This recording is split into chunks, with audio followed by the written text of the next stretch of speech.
nagdala ng tinapay at keso sa mga sundalo ni King Saul. Darating si David kay King Saul. At bigla niyang maririnig si Goliath na nag-ahamon na naman. No? Away! Nangahamon ka ng away. Hoy, ano, laban na kayo. Uy, laban na kayo. Tapos, narinig ni David yung pag-aalala ni Goliath sa Israelite at sa Diyos nito. Kaya, hindi napigilan ni David ang magalit at sinabi niya kay King Saul, asa na si David? Pumunta ka kay King Saul. Pumunta sila kay King Saul upang sabihin sa kanya na siya ang lalaban. So, sabi ni King Saul, hindi ka pwedeng lumaban sa kanya kasi ito ay batang paslit. Ngunit sinabi ni David, kaya ko yan. Kasi kung tinulungan ako ng Diyos, nalabanan ng ngayon ako. Kaya ko din pabagsakin si ngayon.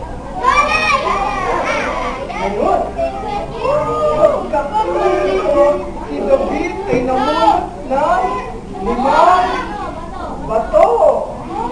At siya ay nakipagkita kay Goliath na may hawak na espada, diba? Yung nakita na sila, yung nakita sila, sabi ni Goliath, wala kang sinabi ko, Nalit sa kanya si David. Ngunit si David, sa sobrang tiwala niya sa Diyos, siya ay lumaban at nagkaroon ng ibang tapang at ginamit niya ang kanyang nang ito'y ginamit niya kay Goliath, ito'y tinamaan sa loob. Patamaan mo!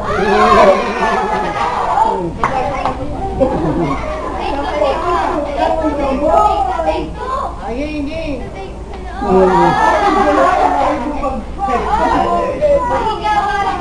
At nung pagkakataon iyon, nagdiwang ang mga